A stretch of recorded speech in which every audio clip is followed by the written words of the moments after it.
So after a year of using the Nikon Z50, I decided to upgrade to the Nikon Z30, and I've been using it for exactly a whole year now. And I finally figured out where all those comments about overheating and everything, but as you see, because this isn't direct, it finally happened to me. But I'll talk about that a little later. So I've had my Nikon Z30 for almost pretty much entire year now. I got it when it originally came out. Backstory of it was to replace my lovely Nikon Z30.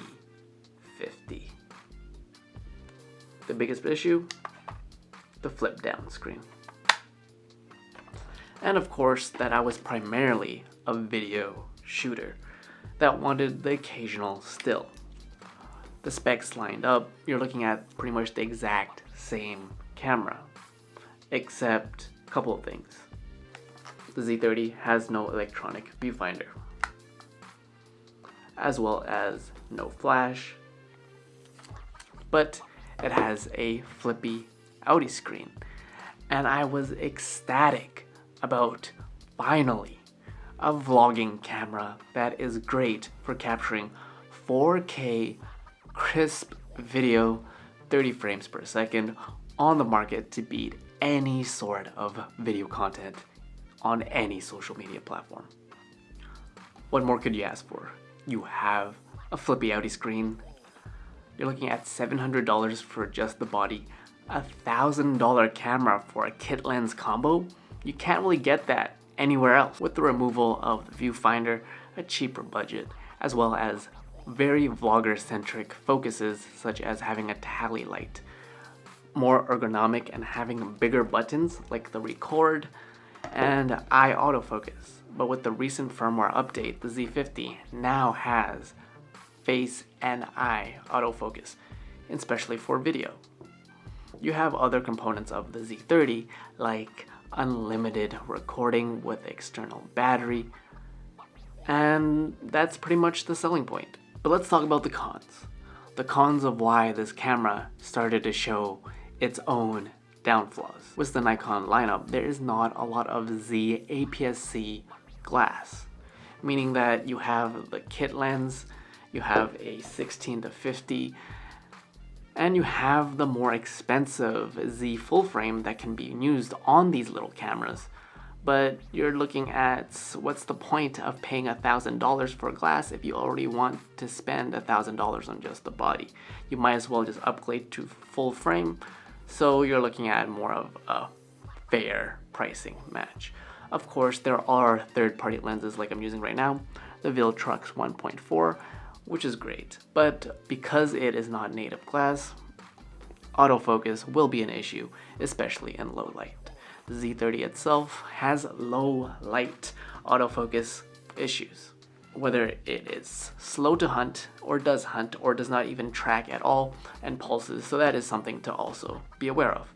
If you're shooting primarily video, you want to be in a very well lit environment.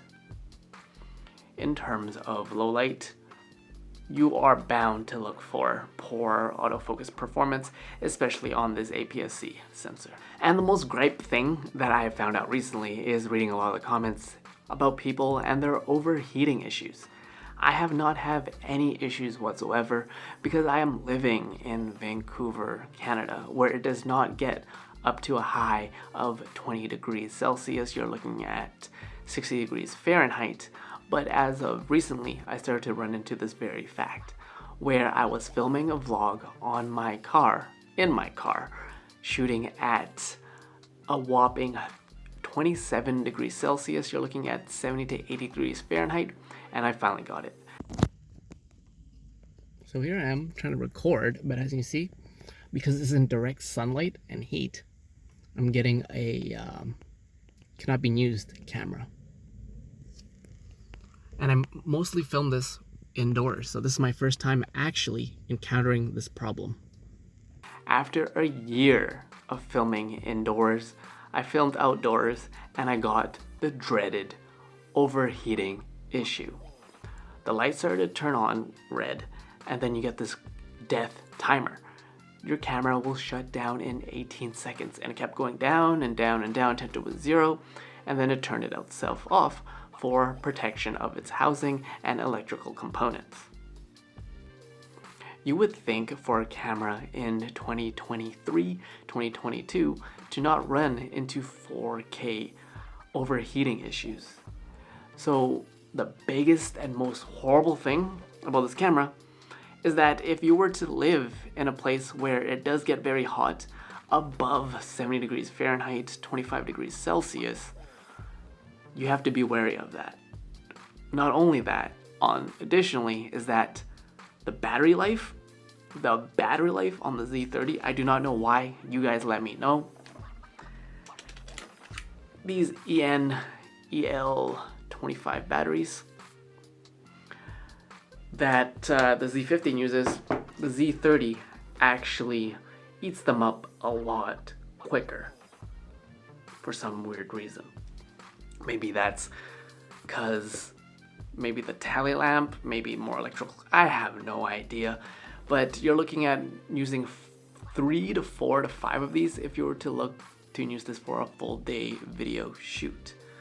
Something to be aware of. And if it's either extreme heat or cold, that would even fluctuate the battery drainage even more. As we're speaking, I have a low battery warning.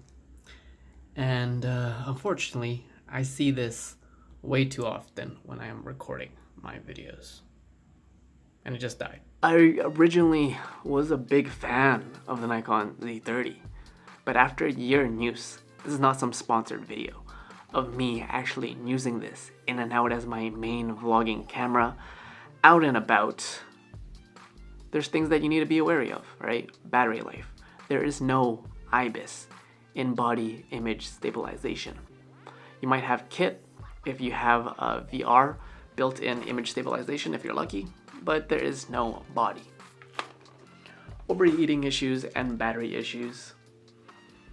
If you want to get the same with the flippy outie screen and you have the budget, I would rather you have invest in a ZFC, the retro look, flippy outie screen, as well as all the features that the Z50 has without the headache of, because something is vlog centric, you start to running into overheating issues. So that is something to be aware of. Quality across the board is all the exact same. Do I plan to keep the Z30 for now? Yes. But if I go and vlog out and about, I might be looking for an upgrade in the near future. It's 2023 now, where if you had under $2,000, you can't really go wrong with picking a wrong camera. I suggest cameras like Fujifilm. You have the X-T4, the older model is the X-T3. You have your Sony ZV-E10, looking at a competitor with the Nikon, as well as you have the S10s, right? You can't go wrong with picking a camera nowadays. It's all about figuring out exactly what are your needs and what's your budget. And from there, we can figure out the lenses, what type of camera you're looking for. And from there, you should be able to pick a camera that best suits you. Do I still recommend the Nikon Z30? Yes.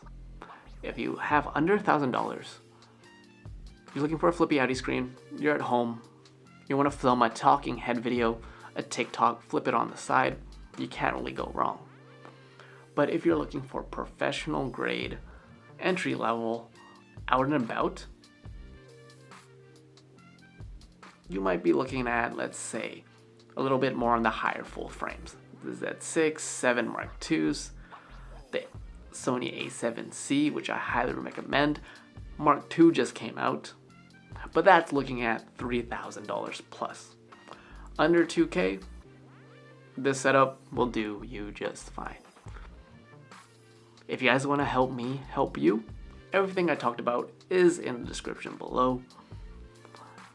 The exact things that I recommend and how you can be a better content creator with knowing the things that you want for your gear.